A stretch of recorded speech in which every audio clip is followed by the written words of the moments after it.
Everyone in this village that we've seen has been absolutely amazing. Funniest thing, I've just gone past and there's like a 10-year-old boy just going just mocking me, so yeah, it was pretty funny. One 10-year-old kid trying to bully me, so yeah, kids will be kids, huh? I guess the ego probably in us all. We'd like to be remembered, so it's just nice. It's comforting, and when you go, you get 2 celebrations of life, so yeah, it's quite nice.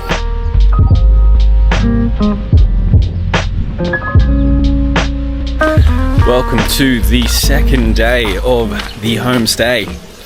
Rhyming accidentally. Susadai, hello, hello. Today, well, last night Sarah got sick, and she woke up this morning vomiting. Nobody else got sick, so it wasn't the food that we had here. Must have been something else or something else. Not too sure, but she's on the mend now. But left her at home to regenerate, and I'm going to head off to the market, which is just down the road, probably about 1.5 k's. And the other two that we're with, the other three, sorry, Sean, Luke and Naomi, they've just headed down there because they're doing a cooking class with the man hosting the homestay. I'll have to learn his name, sorry, I'll put it up on screen. But yeah, they headed down there, and then they also saw a temple, so I thought, well, when they start cooking, which they've just started cooking, I thought I'll walk down there and I'll check it out for myself and see just how friendly and inviting these people are, and also I'll see what a wat or a pagoda looks like in a bit more of a rural setting in Cambodia. So I'm assuming it's going to be even more quiet than usual, which is so good. So I might be able to spend a few minutes there just sitting in silence and contemplating life and where I went wrong. My mastery of English for one. But yeah, let's see what we can find, see who we can find, and see if we can have some fun. Sarah free. Ew. But no, I love you. Everyone in this village that we've seen has been absolutely amazing. But funniest thing, I've just gone past and there's like a little kid, and she's gone, hello, and I'm like, hello, hello, and then there's like a 10-year-old boy just going just mocking me, so yeah, it was pretty funny. So yeah, everyone's been, hello, Susadai, hello. Yeah, so everyone's, as you say, they keep saying hello, all the kids saying hello, maybe swearing at me as well, I don't know, but yeah, everyone's been super nice except for one 10-year-old kid trying to bully me, so yeah, kids will be kids, huh?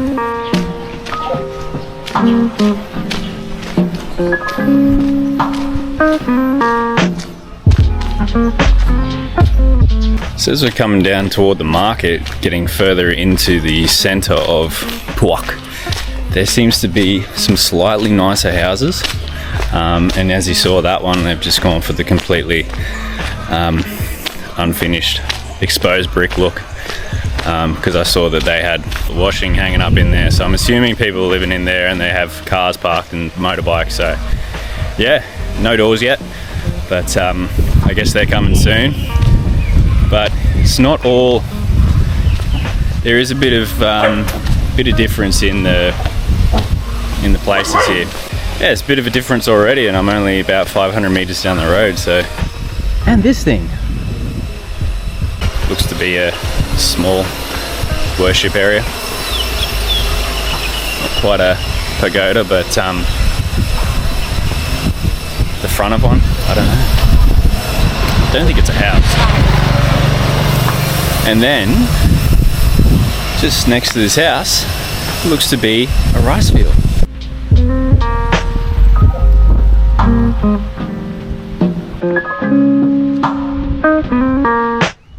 Three, 4 plots, fields, and then right across from it,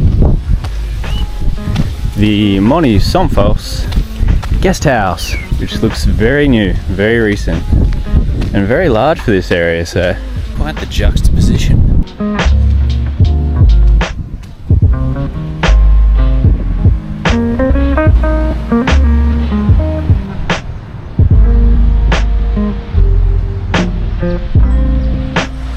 Okay, so I've just been given permission, English words are hard today, to have a look around this pagoda, which looks like it's under construction. So I think this is the one that Luke, Naomi and your boy Sean had a look at earlier today, just a few hours ago, because they said it was under construction. And if this is the same place, it has been under construction for, I think it was like 40 years, but I just don't think they've had the money to finish it off. As you can see here, it's well under construction, but still beautiful in its own way. The outside buildings are all complete, well, they look to be, adorned in beautiful gold. There's some beautiful paintings on the side as well. They're actually working on it now. The top part, the spire, it's definitely not a steeple. It's a Buddhist pagoda. Oh, I can see the dog that was dodgy. Oh yeah, another funny thing is I asked if I could come in and have a look around, and he's like, yeah, all good. And the lady next to him, when I said I couldn't, thank you, she found that very funny. So I don't know, maybe, can you tell me if I'm saying it wrong, or if, I don't know, was she nervously laughing, or was she just laughing at me because I look funny? I don't know. Please fill me in. But yeah, she found that quite funny that I said I couldn't, so I thought that was thank you. Now hopefully I can use Google Translate and figure out exactly who this burial mound or burial statue, I've got to learn the word for it, is for. So according to Google Translate, Layman Ouch San, in brackets, aka Nam, died in 1973, and her disciples died in 1975. So she must have been pretty significant to warrant burial such as this, especially being a woman in Buddhism. So yeah, see if I can find out more about her. Probably not. The intricacy in the stone carvings always blows my mind. I really just enjoy just stopping and standing and looking at them and thinking about how old they are, and just about the amount of time and effort that would have gone into just constructing such a thing, such a small, even a small basic thing, just like working at it, stonework, chipping away at it to make those beautiful finished products. It's fuck. It would, yeah, drive me mental.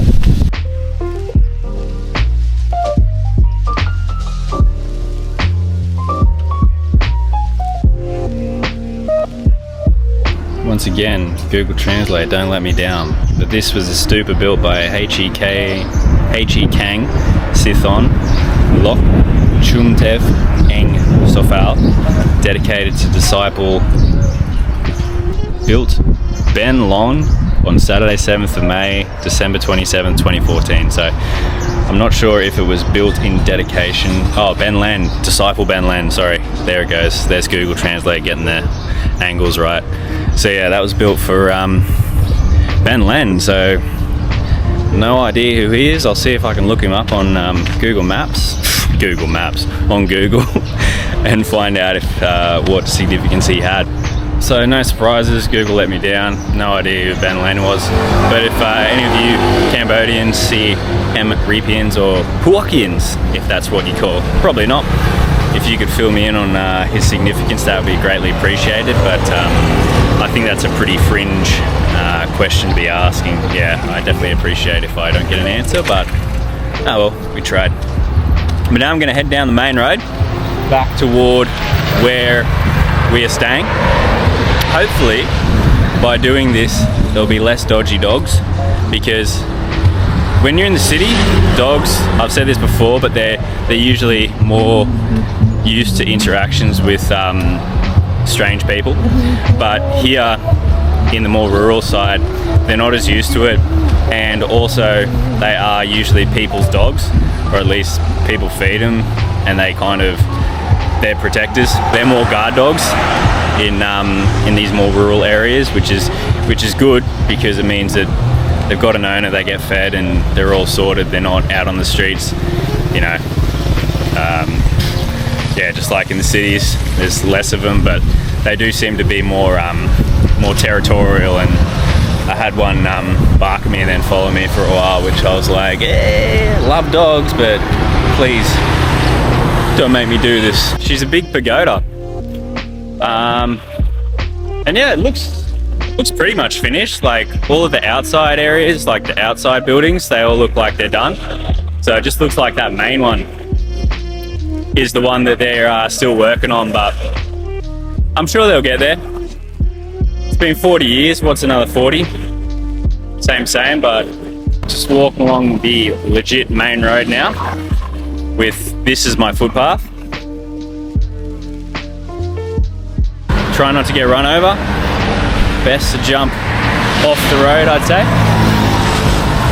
But this place is, yeah, it's really nice. It's really nice. Aside from some dodgy dogs and a 10-year-old mocking me, not bad, not bad. Oh, and the lady laughing at me for saying thank you, but I don't know. Anyway, I'll see what else I can find. Americano? Yeah? No sugar? Yeah, no sugar. No sugar. Oh, cool, thank you. Stopped off at this roadside cafe. Lady said hello and she said coffee. I'm like, yeah, fuck yeah. I'm always down for a coffee. But it's written in Khmer, so I can't read it. But here it is.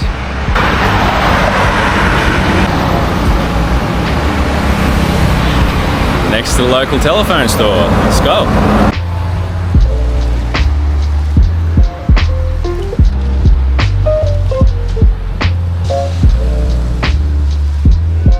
Been walking down the road and I've seen a couple of those places, microfinances. So if any Cambodians can let us know if what the deal is, because I know people are wanting to, you know, start up businesses. COVID's hit pretty hard, some people, but is there a bit of predatory lending? Because I've seen in a lot of countries in Asia, especially post-pandemic, that those kind of loan sharky kind of things, businesses have been getting set up with really high interest rates, which is shit to see. Hate to see it, but yeah, I could be completely wrong. This could just be a normal thing, but yeah, if anyone can shed some light on that, that would be amazing, because I'm really interested to know. Come on.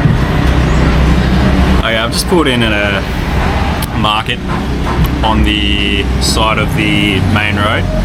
Grab myself a Cambodia beer.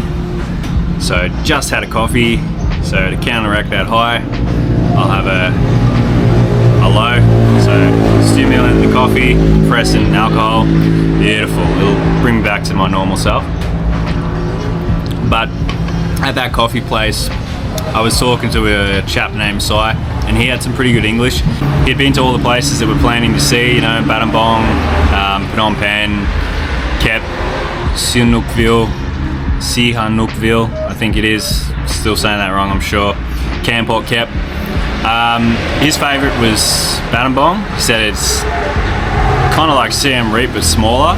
He said he worked in tourism, in the tourist industry before the pandemic, and once that hit, it really hurt him, and he said they're still really hurting. So hopefully, putting out these videos, you can see just how good Cambodia is, and it's definitely worth a visit, as opposed to some places. I'm sure you know which ones I'm talking about, in our opinion, of course. Everything stated here is just our opinion. None of it is, well, although some of it may be factual, it is just our opinion, our formulation of the things we see and the experiences we have. So take them with a grain of salt. Anyway, he was saying that he was working in the tourist industry, but now they're still hurting, and during the pandemic, obviously there was absolutely sweet FA going on, so he had to kind of pivot, and what he did was start up a phone shop. It's good to see that he could he could do that. He had the opportunity to, or he had the money at least to be able to start up his own shop, and hopefully it's working out decently well for him, providing a living. He said he's got 2 kids here, and he's a born and raised resident, and he lives in the village, and he has his whole life. And he went to the high school and the primary school right next to each other, across the road from that little coffee hut. And his 2 kids now go to the same schools, and his wife apparently works in siemreap at the moment. But he's quite content with living in Phuoc, which is, it's good to see. Like he said it himself, it's not like he wants to get out of here and, you know, be in a big city. He probably was like mid-30s, and yeah, he was quite happy with living out here, which, although it doesn't have all the bells and whistles of you know, bigger cities and that kind of thing, and all the amenities, he still preferred to live here, I guess partly for his kids and raising them and wanting them to be in the school, but he just seemed to really love the place. He's having a go, which is always good to see. So I wonder if he was a tuk-tuk driver or a mock driver, I'm not sure, because that is the tourist industry essentially, but not too sure. But it was absolutely lovely to meet him. His English was really good, and I asked him, where'd you learn? Like, you said, I'm from Phuoc and travelled around a bit, but I don't think he's left Cambodia. And he said, at the school across the road. And I'm like, oh shit. So they actually, I didn't realise that they taught them English at school as well, so that was quite interesting to find out. But I'll carry on with this beer, watch the world go by for half an hour, and then probably head back home, because the market's 2k the other way, so I just missed it, which is classic. But for that, I'll blame Luke and Naomi and Sean's directions, not my inability to understand their direction giving, but their direction giving.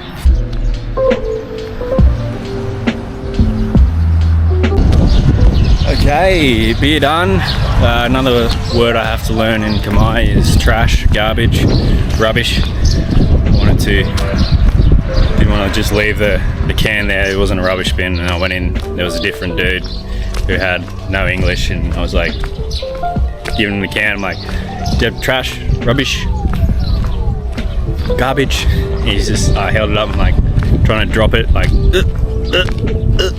and he's like, oh yeah, just give it here. I'm like, hey. Then I gave him the pull cap, which on those beers, on like Cambodia beers, maybe Angkor, I know on Crud as well, they have like little prizes.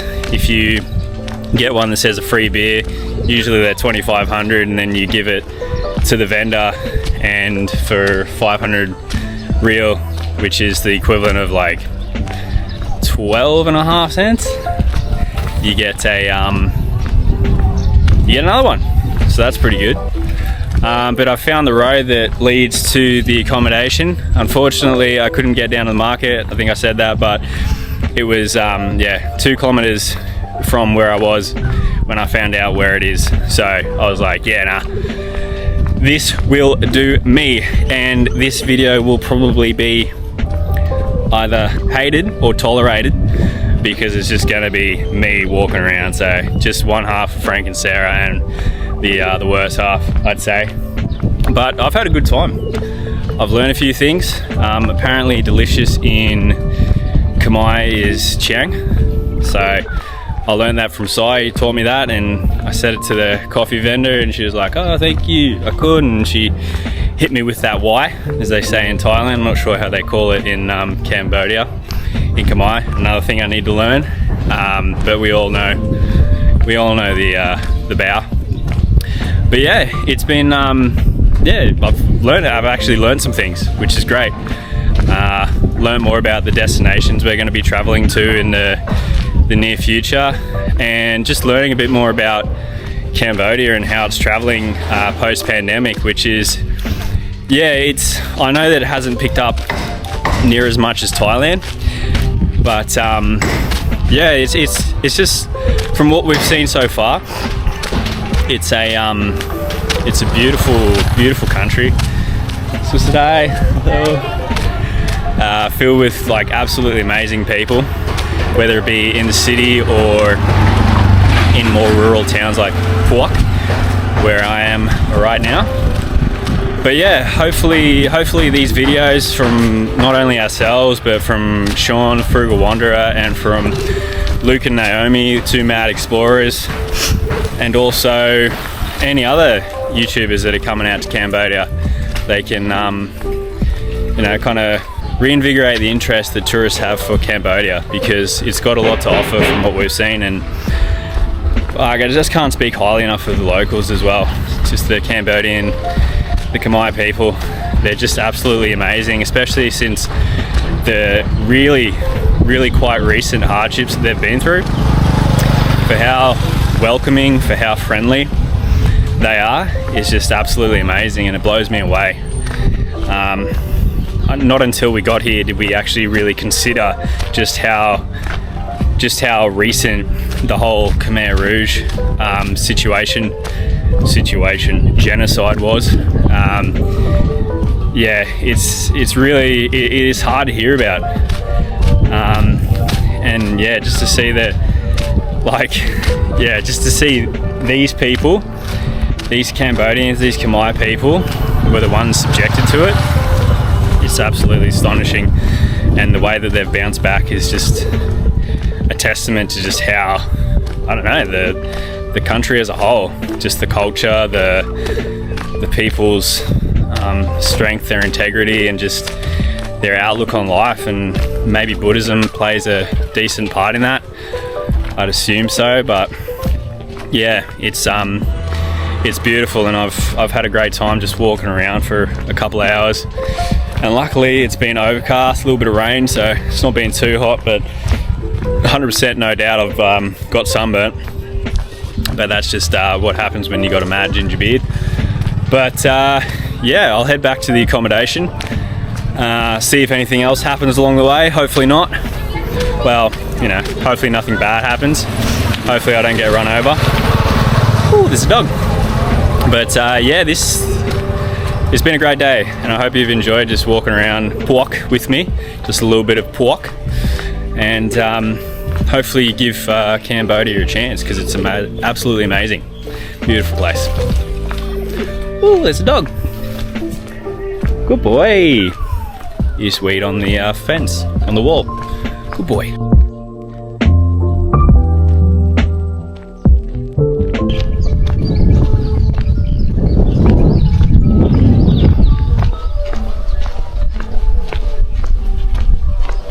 I don't know if you'll be able to hear that, but there's where we're staying, and obviously quite close to where I am now, there's been that music playing on and off for the past, well, this is the second day we've been here, and apparently, according to the homestay host, it is a funeral, but not in the sense of Western, you know, Christian Catholic styles where it's more mourning.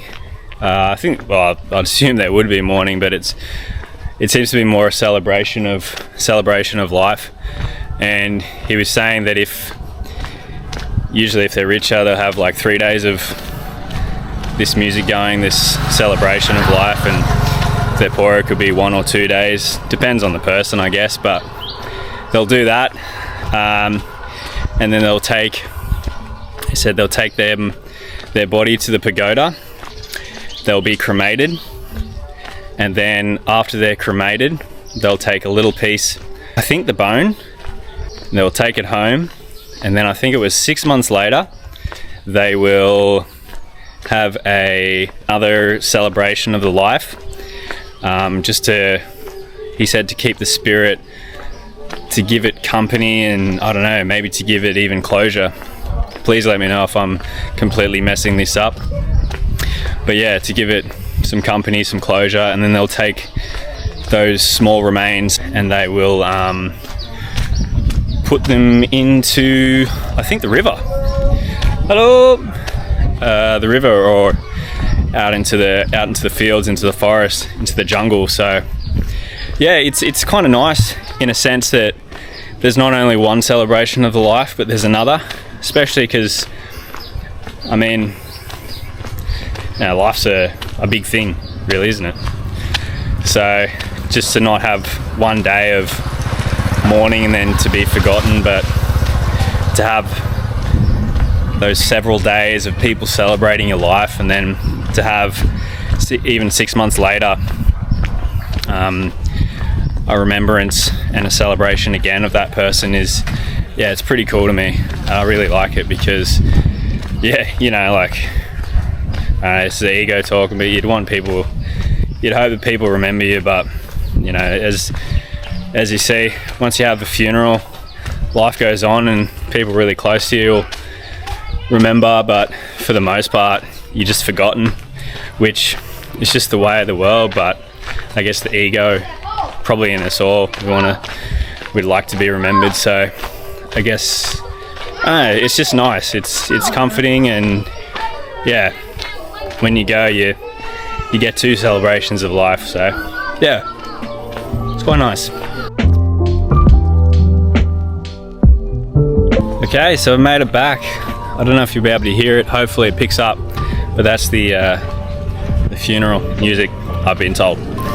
So yeah, that is, once again, it's nice. It's comforting, I guess, to me at least. I don't know how you feel, but yeah, it's pretty special. I think it's quite nice. But yeah, I've had a good time walking about. Didn't get attacked by dogs, not directly. Didn't get bitten, at least.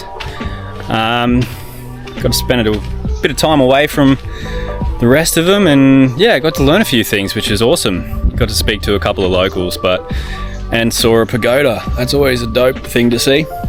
But yeah, hopefully you've enjoyed the video. I know it wasn't anything too spectacular, but hopefully you've learned something, and I don't know, hopefully there's a bit more appreciation for Cambodia and the Khmer people in general, because I know that every day I get more and more appreciation for them, and more appreciation for this country, learning more and more about it. But I don't know, we'll have to wait and see what else the rest of Cambodia holds for us. But yeah, hopefully you've enjoyed.